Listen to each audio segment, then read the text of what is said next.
Hello, this is Adam from Thomas Bird. Today we're looking at our Hampton Penny Loafer.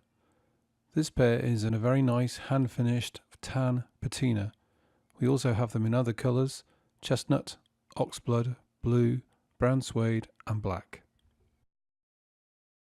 They're all handcrafted in Italy using full-grain calf leather.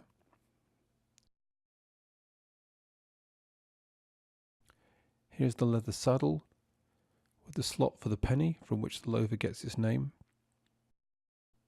Penny loafers have a stitched apron. We include discreet elastic gussets to make them easier to put on and for comfort, and they also allow for a slightly higher instep.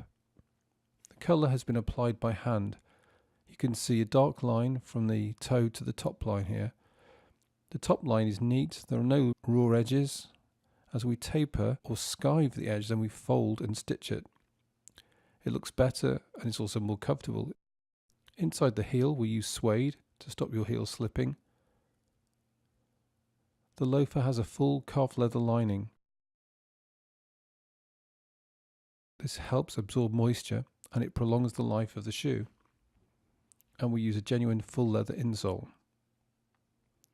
The sole is stitched onto the upper with a traditional Italian method called Blake stitching. This is an in-channel lock stitching technique. Rubber insert, which helps with added wear and better grip. There's a 25mm leather stacked heel held with 4 brass pins, and a gentleman's corner, a small bevel that reduces snagging of the heel on your trousers. So that is a Hampton Penny Loafer, a beautifully made, high quality loafer that with care should give you many years of enjoyment. If you have any questions, please do let us know, and thank you for watching.